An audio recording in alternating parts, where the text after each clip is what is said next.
ठीक है जी, शुरुआत करते हैं आज के लेक्चर का। आज पहले जो हम लोगों ने लेक्चर अटेंड किया था उसमें हम लोगों ने देखा था कि सॉफ्टवेयर क्या चीज़ होती है, सॉफ्टवेयर के अंदर क्या क्या काम किए जा सकते हैं, डाटा और इंफॉर्मेशन में क्या फ़र्क होता है और वो बाकी सारी चीज़ें। ठीक है, आज जब हम बात करेंगे तो आज हम देखेंगे कि लेट टेक्नोलॉजी क्या होती है सॉफ्टवेयर इंजीनियरिंग में, सॉफ्टवेयर प्रोसेस फ्रेमवर्क क्या चीज़ होती है, जेनेरिक प्रोसेस फ्रेमवर्क एक्टिविटीज़ क्या होती हैं, अम्ब्रेला एक्टिविटीज़ क्या होती हैं, CMMI लेवल किस चीज़ को कहते हैं। जनरल ओवरव्यू देखते हैं कि हमने देखा था कि सॉफ्टवेयर प्रोसेस क्या होता है। बेसिकली एक फ्रेमवर्क होता है डिफरेंट टास्क को परफॉर्म करने के लिए जो किसी भी अच्छे क्वालिटी सॉफ्टवेयर को बनाने के लिए इस्तेमाल होते हैं।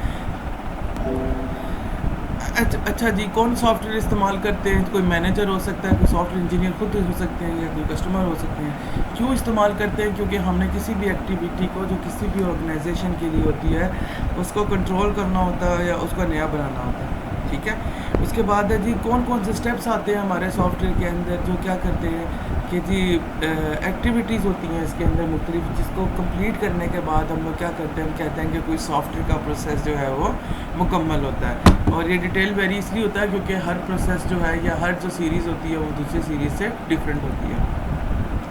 अच्छा जी, क्या क्या चीज़ें बन सकती हैं सॉफ्टवेयर में? प्रोग्राम्स बन सकते हैं, हमारा डॉक्यूमेंट्स हो सकते हैं, कोई डाटा भी हो सकता है। अभी हम देखते हैं कि सॉफ्टवेयर इंजीनियरिंग क्या चीज़ होती है। आज तक अभी तक हमने जितनी भी डेफिनेशन पढ़ी वो सॉफ्टवेयर की थी, अब हम सॉफ्टवेयर इंजीनियरिंग की बात करते हैं। हम कहते हैं सॉफ्टवेयर इंजीनियरिंग एक ऐसा प्रिंसिपल होता है, एक ऐसा सिस्टमेटिक डिसिप्लिन है, एक किसी कोई एक एप्लीकेशन है जो क्या करती है, एक step by step procedures use करते हुए किसी सॉफ्टवेयर को डेवलप करने के लिए इस्तेमाल होती है। ये जो डेफिनेशन लिखी है आप ये भी यूज़ कर सकती हो, जो मैं आपको बता रहा हूँ वो भी तरीका ठीक है कि एक डिसिप्लिन है, एक अप्रोच है, एक एप्लीकेशन है जो स्टेप बाय स्टेप प्रोसीजर्स के थ्रू किसी सॉफ्टवेयर को डेवलप करने के लिए इस्तेमाल होता है। ठीक है, अगर आप डेफिनेशन देखें तो लिखा हुआ है the application of a systematic discipline quantifiable approach to development operation and maintenance of software. ठीक है, कि एक ऐसा तरीका जो एक डिसिप्लिन है, क्वान्टिफाइड हो है और सिस्टमेटिक है किसी भी सॉफ्टवेयर को बनाने के लिए और उसको मेंटेन करने के लिए। ठीक है, ऐसी एप्लीकेशन को बेसिकली हम लोग सॉफ्टवेयर इंजीनियरिंग कहते हैं। ये बेसिकली स्टेप्स एंड डेवलपमेंट हो गया, मेंटेनेंस हो गया, ये भी जब आप सॉफ्टवेयर प्रोसेस मॉडल्स पढ़ेंगे उसके अंदर आपको पता चलेगा। ठीक है, तो ये बेसिकली स्टेप्स होते हैं सॉफ्टवेयर को डेवलप करने के लिए। तो ये लिखा हुआ है कि एक ऐसा एप्लीकेशन जो सॉफ्टवेयर को डेवलप करने के लिए और उसको मेंटेन करने के लिए जो स्टेप्स होते हैं या एप्लीकेशन होती है उस एप्लीकेशन को बेसिकली सॉफ्टवेयर इंजीनियरिंग कहते हैं। ठीक है, अच्छा जी, ये जो डिसिप्लिन होता है जो सॉफ्टवेयर इंजीनियरिंग में इस्तेमाल होता है, ये सारा मतलब सारे स्टेप्स जो होते हैं वो सारे सॉफ्टवेयर प्रोडक्शन जो भी किसी मर्जी तरह का सॉफ्टवेयर हो, आइदर आप एक कस्टमर के लिए बना रहे हो या आप जो है बेसिकली एक कम्युनिटी के लिए बना रहे हो, तो स्टेप सेम रहेंगे, उसके अंदर से प्रोसीजर मुख्तलिफ हो सकता है। अच्छा जी, सॉफ्टवेयर इंजीनियरिंग के कौन कौन से काम होते हैं? पहला तो ये होता है कि वो क्या करता है कि जो हमने पहले ऊपर बात की कि वो स्टेप बाय स्टेप प्रोसीजर यानी सिस्टमेटिक वे से किसी काम को करने के लिए कोई सॉफ्टवेयर बनाने के लिए जो है वो मेहनत करता है या काम करता है। ठीक है, कंप्यूटर प्रोग्रामर क्या करता है, उसे सिर्फ कोडिंग करनी होती है। सॉफ्टवेयर इंजीनियर क्या करता है, वो पहले प्लानिंग करता है, फिर एनालिसिस करता है, फिर कोडिंग करता है, फिर चेकिंग करता है, फिर टेस्टिंग करता है, फिर मेंटेनेंस करता है उसकी। ये एक प्रोसीजर है करने का। तो सॉफ्टवेयर इंजीनियर का यही काम होता है कि वो क्या करता है, सिस्टमेटिक एंड ऑर्गेनाइज्ड अप्रोच होती है उसके पास किसी भी काम को करने के लिए। नंबर 2 चीज़ ये है कि वो एक प्रॉपर टूल्स एंड टेक्निक्स के मुताबिक चलता है। ठीक है, जिस हिसाब से प्रॉब्लम है, मिसाल के तौर पर आज अगर प्रॉब्लम आ रही है विजुअल C++ के अंदर मैंने एक सॉफ्टवेयर बनाया है, तो ऑब्वियस ही बात है कि मैं उसके लिए विजुअल स्टूडियो इस्तेमाल करूँगा। इसी तरह टेक्निक वो होनी चाहिए। मिसाल के तौर पर अगर मैंने क्लासेस के थ्रू प्रोग्राम बनाया था या सॉफ्टवेयर बनाया था और उसके अंदर इशू आया है, तो मैं जाहिर सी बात है कि उसको क्लासेस के मेथड से जाके चेक करूँगा कि कौन सा चीज़ ठीक है, कौन सी चीज़ गलत है। अच्छा जी, उसके बाद वो चेक करता है सॉफ्टवेयर इंजीनियर के जो हम डेवलपमेंट करने जा रहे हैं सॉफ्टवेयर के लिए, क्या उसके लिए कुछ रिसोर्सेज अवेलेबल है भी हैं हमारे पास या नहीं है। ठीक है, उसके बाद इंजीनियरिंग का कॉन्सेप्ट अप्लाई करता है सॉफ्टवेयर के लिए। इंजीनियरिंग का कॉन्सेप्ट बेसिकली यही होता है कि स्टेप बाय स्टेप मेथड से चलना, पहले एनालिसिस करना, पहले प्लानिंग करना, उसके बाद उसकी चेकिंग करना, फिर डिज़ाइन बनाना, फिर उसकी कोडिंग करना, फिर उसकी टेस्टिंग करना, फिर उसकी वैलिडेशन वेरिफिकेशन करना और फिर उसकी मेंटेनेंस पे जाना। ये एक प्रोसीजर है सॉफ्टवेयर को डेवलप करने का, सॉफ्टवेयर इंजीनियर ये काम करता है, ठीक है। उसके बाद जितने भी सॉफ्टवेयर इंजीनियर जो हाई क्वालिटी के सॉफ्टवेयर को प्रोड्यूस कर रहे हैं, रिसोर्सेज बना रहे हैं, ये बेसिकली क्या होता है, उसके लिए बहुत बड़ा चैलेंज होता है कि वो एक अच्छा क्वालिटी का सॉफ्टवेयर बनाए जिसका एक अच्छा टाइम हो। मिसाल के तौर पर अगर हमने ये सोचा हुआ कि हमने अगले महीने एक सॉफ्टवेयर को प्रोड्यूस कराना है, डेवलप करवा के ऑडियंस को दे देना है, तो वो उस टाइम को मैनेज करना भी बहुत ज़रूरी है। उस टाइम को मीट करना, डेडलाइंस को मीट करना भी चैलेंज है बेसिकली एक सॉफ्टवेयर इंजीनियर के लिए। अच्छा जी, सॉफ्टवेयर इंजीनियरिंग बेसिकली हम इसका एक लेड अप्रोच बोलते हैं, ठीक है। ये लेड टेक्नोलॉजी है। लेड टेक्नोलॉजी में अगर आप डायग्राम में देखेंगे तो सबसे पहले तो क्वालिटी फोकस है, ठीक है। उसके बाद प्रोसेस मॉडल आ जाता है आपका, ठीक है। उसके बाद मेथड्स आते हैं और उसके बाद टूल्स यानी केस प्रेफर्ड आता है, ठीक है। ये सारी चीज़ें कंबाइनली मिल के बेसिकली सॉफ्टवेयर इंजीनियरिंग को एक स्ट्रॉन्ग मतलब कह सकते हैं सेक्शन या पोर्शन बनाते हैं, ठीक है। अगर इनमें से कोई एक चीज़ भी हट जाए तो ये बड़ा मुश्किल होता है फिर सॉफ्टवेयर इंजीनियर के लिए किसी चीज़ के ऊपर काम करना। बारी बारी सब अप्रोचेस को देखेंगे, ठीक है। सबसे पहले जो हम बात करने जा रहे हैं वो है क्वालिटी फोकस के ऊपर। क्वालिटी फोकस कौन सा सेक्शन है, ये लास्ट वाला, ठीक है। क्वालिटी फोकस को देखते हैं कि क्वालिटी फोकस क्या होती है। किसी भी ऑर्गेनाइजेशन के लिए जो है ना, उसकी जो क्वालिटी की कमिटमेंट होती है ना, वो बहुत ज़रूरी होती है। क्वालिटी फोकस नाम से पता चल रहा होगा, मतलब ये है कि हम लोगों का पूरा फोकस इस चीज़ के ऊपर है तो होता है कि जो हम सॉफ्टवेयर डेवलप करने जा रहे हैं उसकी क्वालिटी हमारी अच्छी होनी चाहिए। ऐसा नहीं है कि यूज़र किसी चीज़ पे क्लिक कर रहा है तो सॉफ्टवेयर बंद हो गया, 2 दिन कंप्यूटर पे सॉफ्टवेयर बना के चलाओगे तो वो मतलब कि काम करना बंद कर देगा या डेटाबेस के अंदर डाटा स्टोर नहीं करेगा, ये चीज़। अच्छा, इसके अंदर जो लाइन नंबर 2 अगर आप देखें लिखा हुआ है total quality management 6 sigma basically तरीका होता है असेस करने का कि क्वालिटी कितनी अच्छी है, वो आप आगे जाके पढ़ोगे, ठीक है। और continuous improvement culture and its culture ultimately leads to the development of increasingly more effective approaches to the software engineering. वो कह रहा है कि क्वालिटी मैनेजमेंट इंक्लूड कराना, 6 सिग्मा को इंक्लूड कराना, ये कॉन्टीन्यूसली जब आप ये चीज़ ऐड करते रहते हो सॉफ्टवेयर की डेवलपमेंट में तो ऑटोमेटिकली जो आपकी सॉफ्टवेयर की क्वालिटी है वो अच्छी होती जाती है, जो कि सॉफ्टवेयर इंजीनियरिंग के प्रिंसिपल के लिहाज से बहुत अच्छी चीज़ है, ठीक है। अच्छा जी, इसके अंदर अगर आप देखें तो बेड रॉक भी लिखा हुआ था साहब, ये बेड रॉक लिखा हुआ, ठीक है, इसके बारे में लिख रहा हुआ, ठीक है। वह बेड रॉक जो होता है बेसिकली एक मेथड है, ये आगे जाके आप लोग पढ़ेंगे क्या करता है, जो सॉफ्टवेयर इंजीनियरिंग की क्वालिटी के ऊपर फोकस करने के लिए इस्तेमाल होता है। ये बेसिकली आप ये समझ लें कि एक तरह का सॉफ्टवेयर होता है जो जिससे हम लोग चेक करते हैं कि हमारे सॉफ्टवेयर की क्वालिटी कितनी अच्छी है, ठीक है। असनैन से में लग रही है?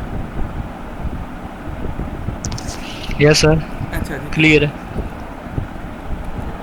उसके बाद पोर्शन नंबर 2 है प्रोसेस का।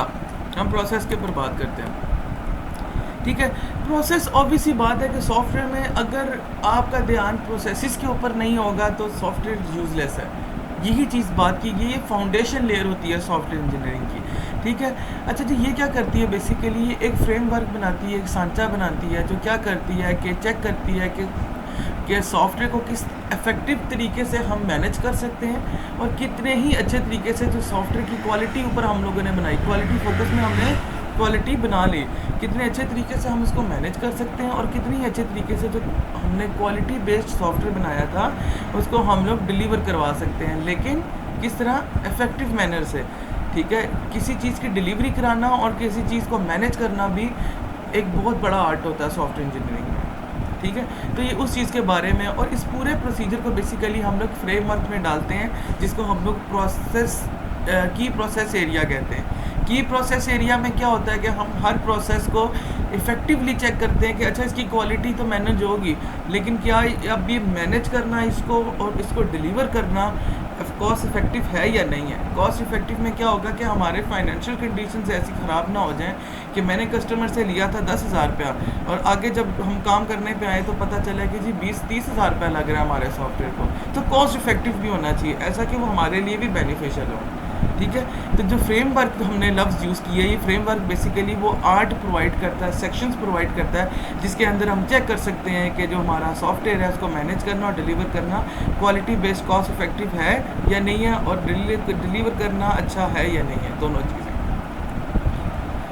अच्छा जी, उसके बाद लास्ट चीज़ है कि the process define the task to be performed in order in which they are to be performed. ठीक है, जो प्रोसेसेस होते हैं उसमें ऑब्वियसली बात है कि जौन सा प्रोसेस पहले आ रहा है हम लोगों ने इसको पहले मतलब पास आउट करना है, सब कुछ पहले इसको क्लियर करना है। ठीक है, नंबर 2 चीज़ ये है कि जो भी क्वालिटी सॉफ्टवेयर होगा, जो हमने ऊपर से क्वालिटी बना ली, उसमें ये चीज़ भी होती है समटाइम अगर किसी की प्रायोरिटी हाई है तो बेसिकली उसको पहले हम लोग सॉर्ट आउट करेंगे, उस पर पहले परफॉर्मेंस उसकी चेक करेंगे। नंबर 3 मेथड्स, हम इसके ऊपर आ गए। ठीक है, टेक्निकल के ऊपर। अच्छा जी, मेथड्स में लफ्ज़ से पता चल रहा है कि अच्छा जी ठीक है जी, आपने सॉफ्टवेयर इंजीनियरिंग की बात कर ली, हमने कहा क्वालिटी भी होनी चाहिए, हमने कहा फ्रेमवर्क भी होना चाहिए। क्या मेथड हमारा अच्छा होगा तो तब ही जाहिर सी बात है कि अच्छा सॉफ्टवेयर डेवलप होगा। अगर हम एक अच्छा मेथड ही इस्तेमाल नहीं करते तो इस बात की क्या गारंटी है कि सॉफ्टवेयर अच्छा होगा। ये लिखा हुआ है कि ये क्या करता है, ये टेक्निकल मेथड प्रोवाइड करता है जिसको हम कहते हैं हाउ टू, कैसे होगा, कैसे सॉफ्टवेयर को डेवलप किया जाएगा। ठीक है, इसमें सबसे पहली चीज़ तो ये होती है कि हम लोगों को एक अरे का मतलब है कि एक क्यू होती है हमारे पास जिसके अंदर हम लोग सारी रिक्वायरमेंट्स लिखते हैं कस्टमर की। फिर हम एक डिज़ाइन बनाते हैं, जो क्या किया जाता है, जिस डिज़ाइन को यूज़ करते हुए किसी प्रोग्राम को कंस्ट्रक्ट किया जाता है।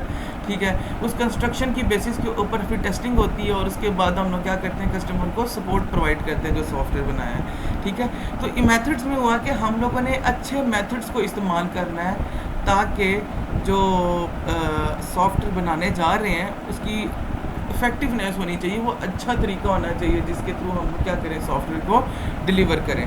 ठीक है, उसके बाद एक बहुत इंपॉर्टेंट टास्क जो होता है, वो मेथड जो परफॉर्म करती है वो ये है कि जो डिफरेंट टेक्निक्स इस्तेमाल होती हैं वो डिफरेंट सिचुएशंस के लिए होती हैं। मिसाल के तौर पर एक सॉफ्टवेयर को बनाने के लिए मैंने शायद C++ लैंग्वेज यूज़ की है। ठीक है, लेकिन अगर मैं नेटवर्किंग की किसी ऐप को बनाने की कोशिश करूँगा या नेटवर्किंग के किसी सॉफ्टवेयर को बनाने के लिए इस्तेमाल करूँगा, then definitely I will use Python और NS3।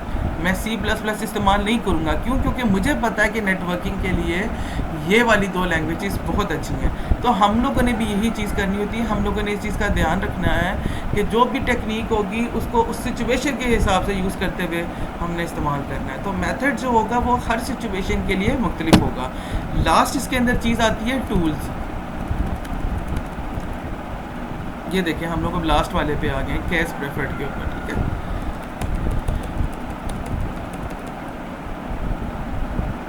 आपके पास टूल अच्छा होगा जिस पे आप काम करोगे, देन डेफिनेटली आपका सॉफ्टवेयर अच्छा होगा। प्रोवाइड ऑटोमेटेड और semi automated support for the process method and quality control. Obviously बात है, टूल्स में क्या होगा कि हमारे पास अच्छे टूल्स होंगे जो क्या करेंगे, या तो फुली ऑटोमेटेड होंगे या सेमी ऑटोमेटेड होंगे, जिसकी वजह से हमें सपोर्ट प्रोवाइड होगी कि हम देख सकें कि जो प्रोसेसेस हम क्रिएट करने जा रहे हैं, जो मेथड्स हैं या क्वालिटी कंट्रोल है, वो अच्छा है या नहीं है। ठीक है, जब टूल्स को इंटीग्रेट किया जाता है आपके सॉफ्टवेयर के साथ, टूल्स को आपके सॉफ्टवेयर के साथ मिलाया जाता है, ठीक है, तो इसमें ये होता है कि एक नया when the tools are integrated, so the information created by one tool can be used by another system for the support of software। जब हम एक टूल को इंटीग्रेट करते हैं कि वो इंफॉर्मेशन जो है वो बना सके, ताकि एक टूल की इंफॉर्मेशन को दूसरे टूल की इंफॉर्मेशन के साथ कंपेयर किया जा सके, उसके लिए हम लोग जो है basically computer aided software engineering को इस्तेमाल करते हैं। इसकी एक सिंपल सी एग्जांपल ये है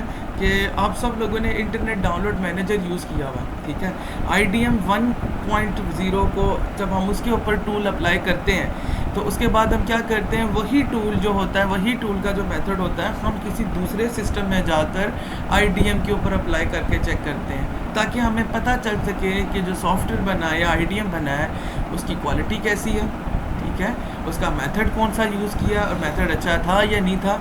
और तीसरी चीज़ हम लोगों ने क्या पढ़ी थी इसके अंदर, प्रोसेस, हाँ, उसके अंदर प्रोसेसेस कौन कौन से यूज़ हुए हैं, ठीक है। तो लिखा हुआ when tools are integrated so that information created by one tool can be used by another, a system for the support of software development called computer aided software engineering. ये बेसिकली एक definition है। ये अभी तक हम लोगों ने सारा पढ़ा, जिसके अंदर हमने बोला कि हमारे सॉफ्टवेयर प्रोसेसेस थे, उसके अंदर हमारे प्रोसेस का फ्रेमवर्क आता था। हम लोगों ने फ्रेमवर्क अभी डिस्कस किया, वो क्या होता है, जिसके अंदर हमारे पास प्रोसेसेस पड़े होते हैं जिनको हम यूज़ करते हैं ताकि हम एक इफ़ेक्टिव तरीके से उसको डिलीवर कर सकें और मैनेज कर सकें। इसके अंदर एक्टिविटी होती है, मिसाल के तौर पर ये अगर हमारा एक बॉक्स है तो मतलब ये कि हमारा एक प्रोसेस है, ये एक एक्टिविटी होगी, ये दूसरी एक्टिविटी है, मतलब 1 से लेके n तक बेशुमार एक्टिविटीज़ हो सकती हैं। इन सबको हम लोग अम्ब्रेला एक्टिविटीज़ के अंदर एंटर करते हैं कि इनको हम लोग कहते हैं कि अम्ब्रेला एक्टिविटी है। अम्ब्रेला एक्टिविटीज़ में क्या क्या चीज़ें होती हैं, हमारे पास वर्क टास्क होते हैं, वर्क प्रोडक्ट्स होते हैं, माइलस्टोन्स होते हैं, डिलीवरेबल्स होते हैं, QA चेक पॉइंट्स होते हैं। ये क्या चीज़ होती है, जब हम अम्ब्रेला एक्टिविटीज़ पढ़ेंगे तो आगे आप लोगों को खुद ब खुद समझ आ जाएगी। ठीक है, तो कम्युनिकेशन क्या चीज़ है, हम लोग चेक करते हैं इसके अंदर कि हम कस्टमर से पूछते हैं कि उसकी रिक्वायरमेंट्स क्या क्या हैं।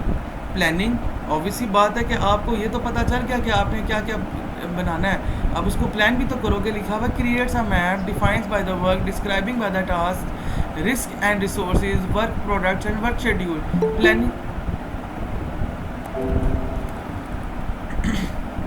ठीक है, तो कम्युनिकेशन में क्या किया, मैंने कस्टमर से बात की कि आपको क्या क्या चाहिए और हमने क्या किया, वो रिक्वायरमेंट्स नोट डाउन कर ली।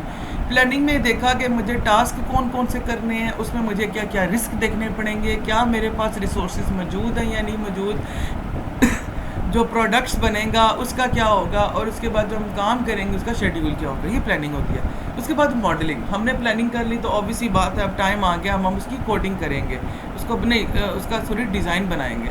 ठीक है, मॉडलिंग लव से पता चल रहा है कि मॉडल्स बनाते हैं हम लोग, क्या करते हैं, create a sketch that look like architecturally. ये इसी तरह के एक ऐप आपने बनानी थी तो उससे पहले आप लोग क्या करते हो कि आप लोग उसका जो है ना एक डिज़ाइन बना लेते हो पहले एडोबी फोटोशॉप के अंदर या इलस्ट्रेटर के अंदर, जो क्या करता है कि आपको फाइनल कर देता है कि ये डिज़ाइन हम लोग बनाने जा रहे हैं। ठीक है, तो ये लिखा हुआ कि हम स्केच क्रिएट करते हैं आर्किटेक्चरली। कंस्ट्रक्शन का मतलब भी यही होता है कि हम लोग क्या करते हैं कि कोड को डेवलप करते हैं यानी कोडिंग करते हैं, उसके बाद उसके ऊपर टेस्टिंग परफॉर्म करते हैं। उसके बाद लास्ट पे आता है डिप्लॉयमेंट, जब सारा काम आपका डन हो गया, टेस्टिंग आपने कर ली कि आपका प्रोडक्ट चल रहा है या नहीं चल रहा, तो आपने उसको बैक टू कस्टमर भी डिलीवर करना। लिखा हुआ डिप्लॉयमेंट का मतलब क्या, deliver to the customer who evaluates the products and provide the feedback back based on evaluation, कि वो कस्टमर क्या करेगा, आपका सॉफ्टवेयर यूज़ करेगा, उसके बाद देकर बताएगा कि क्या आपका सॉफ्टवेयर अच्छा है या नहीं है, तो एवेल्युएशन की जाएगी कस्टमर की तरफ से।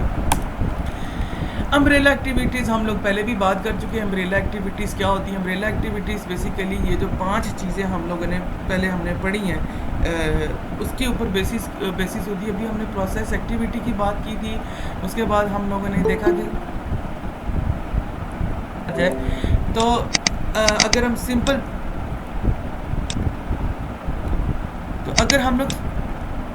हम लोग सिंपल तरीके से बात करें तो अम्ब्रेला एक्टिविटीज़ में क्या होता है कि हम लोग क्या करते हैं कि जो हमारा प्रोजेक्ट होता है उसकी हम ट्रैकिंग करते हैं हम चेक करते हैं कि वो प्लान के मुताबिक चल रहा है या नहीं चल रहा, और फिर हम कंट्रोल चेक करते हैं उसका कि वो शेड्यूल के मुताबिक है या नहीं है। रिस्क मैनेजमेंट लव से पता चल रहा है, ये इंडिविजुअली एक चैप्टर है पूरा सॉफ्टवेयर इंजीनियरिंग के अंदर जो आप लोग पढ़ेंगे। रिस्क मैनेजमेंट में ये चीज़ होती है, हम चेक करते हैं कि हमारे कौन कौन से रिस्क जो हैं जिनको मद्देनज़र रखना है, कौन कौन से रिस्क हैं जिनको नहीं देखना। हमने ये चेक करना है कि ऐसा ना हो कि हम ऐसा रिस्क ले लें कि हमारी क्वालिटी बैठ जाए, ऐसा रिस्क भी ना लें कि जिसकी वजह से सॉफ्टवेयर की कॉस्ट ज़्यादा बढ़ जाए। ये रिस्क मैनेजमेंट के अंदर चीज़ें आती हैं that affect outcome and quality.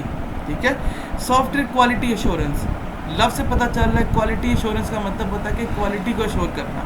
ठीक है, deliver and conduct activities to ensure the quality, ऐसे काम करना जिससे हम ये चेक कर सकें कि जो सॉफ्टवेयर हम लोगों ने डेवलप किया है उसकी क्वालिटी कैसी है और क्या क्वालिटी अच्छी है या नहीं है। टेक्निकल रिव्यूज़,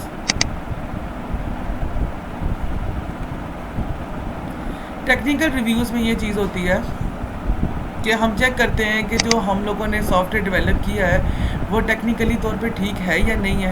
ठीक है, और इसमें टेक्निकली हम चेक करते हैं कि सॉफ्टवेयर की क्वालिटी के टेक्निकली हम इसके रिव्यूज़ चेक करते हैं कि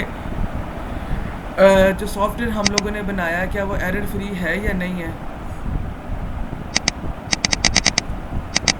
हम लोगों ने डिफ़ाइन कर दी, लेकिन अब हम देखते हैं कि जो प्रोसेस मॉडल है उसको अडॉप्ट कैसे करेंगे कि कौन सा प्रोसेस मॉडल हम लोगों को यूज़ करना है। ठीक है, इसमें पहली चीज़ तो ये है कि जो प्रोसेस मॉडल होता है वो हमेशा एजाइल होना चाहिए और ऐसा होना चाहिए जिसकी वजह से जो हम प्रॉब्लम जिसकी वजह से सॉफ्टवेयर बना रहे हैं वो बेसिकली कंप्लीट हो।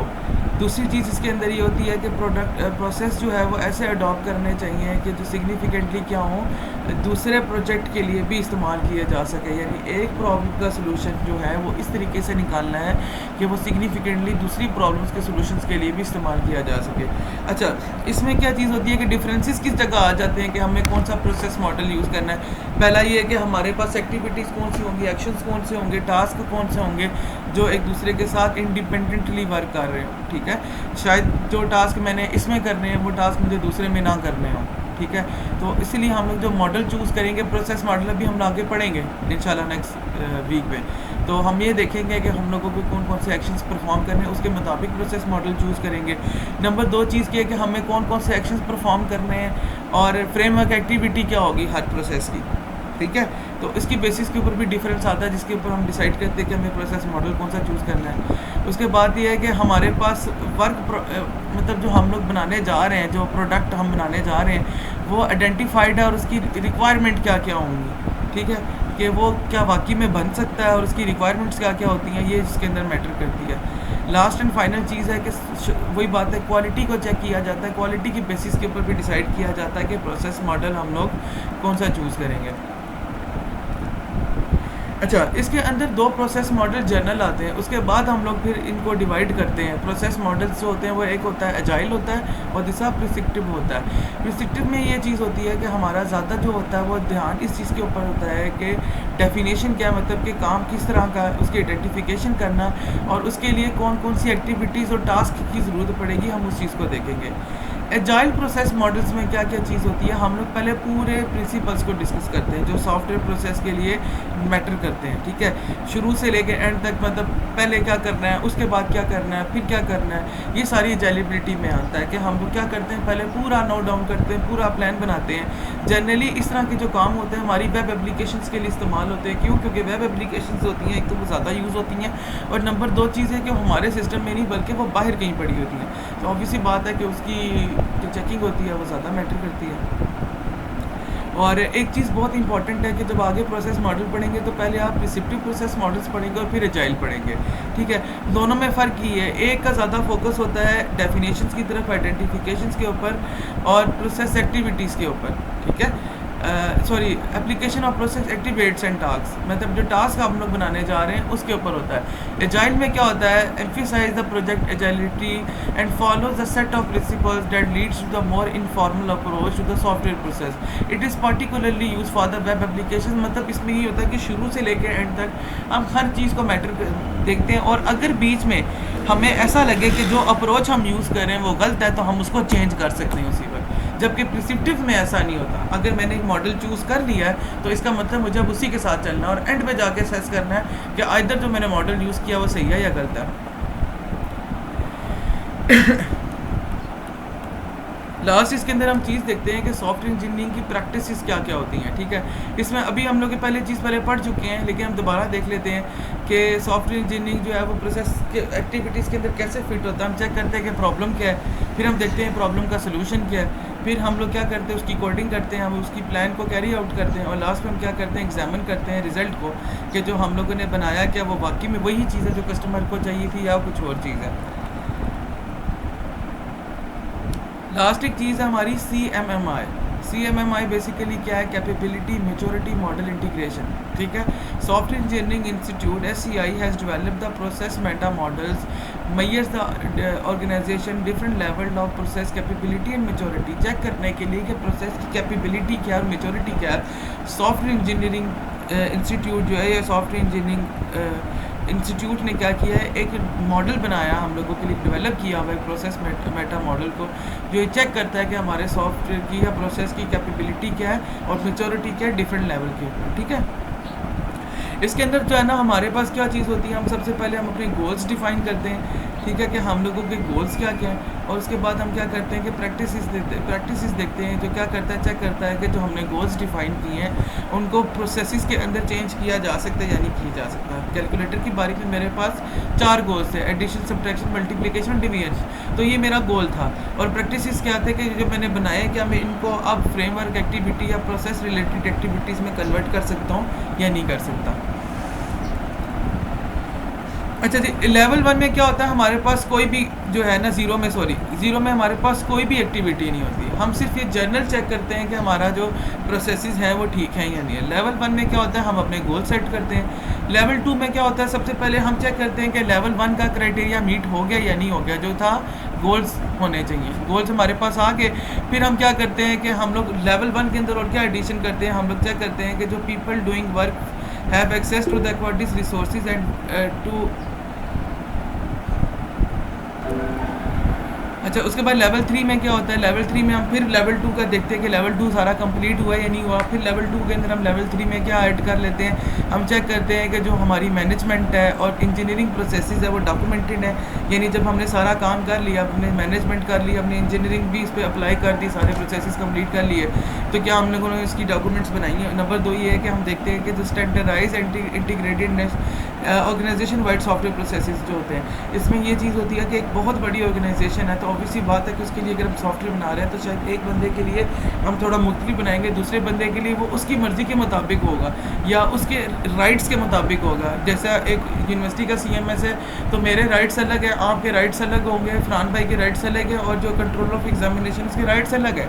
तो हम ये भी चेक करते हैं कि जो सॉफ्टवेयर बनाएंगे हम लोग, ये सॉफ्टवेयर बनाया हम लोगों ने, जब वो ऑर्गेनाइजेशन में जाएगा जो बहुत बड़ी है, तो उसके प्रोसेसेस जो हैं वो इस तरीके से होंगे कि वो आपस में इंटीग्रेट कर सकें, यानी कुछ चीज़ें मुझे शो हों, कुछ चीज़ें आपको ना शो हों। लेवल 4 क्या है, लेवल 4 में हम चेक करते हैं कि लेवल 3 का क्राइटेरिया मीट हुआ या नहीं हुआ, और फिर हम क्या करते हैं कि हम लोग मैनेज करते हैं चीज़ों को चेक करने के लिए। क्या क्या चीज़ें इसके अंदर ऐड होती हैं, सबसे पहला ये है कि software processes and products are qualitatively understood. ठीक है, कि ये भी ना हो कि इतना मटेरियल उठा के सॉफ्टवेयर बना दिया जाए कि वो हमारा सॉफ्टवेयर जो है वो भारी हो जाए। तो ऑब्वियसली बात है, लेवल 4 में हमें देखना है कि वो मैनेज हो रहा है क्वालिटेटिवली या नहीं हो रहा। और लास्ट उसके अंदर चीज़ होती है, हम चेक करते हैं कि मेजरमेंट उसकी क्या है, कंट्रोलशिप उसकी चेक करेंगे, कंट्रोल कंस्ट्रेंट उसके ऊपर अप्लाई करेंगे। ऐसा भी नहीं है कि हम कस्टमर को दें और वो लिमिट ही क्रॉस कर जाए, या उसके एक बाउंड्री सेट करनी है कि उसको इसी सेक्शन के अंदर काम करना है। ठीक है, और लेवल 5 जो है ऑप्टिमाइज़ होता है। ऑप्टिमाइज़ में क्या होता है, पहले हम चेक करते हैं लेवल 4 का सारा एरिया मीट किया या नहीं किया,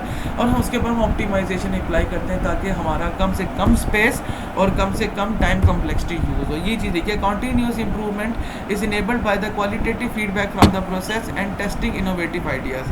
कि जो हम लोग टेस्टिंग करेंगे और जो हम लोग फीडबैक लेंगे जितने प्रोसेसेस चलाने के बाद, उससे क्या करेंगे, हम सॉफ्टवेयर को इम्प्रूव करेंगे इतना कि वो ऑप्टिमाइज़ हो जाए।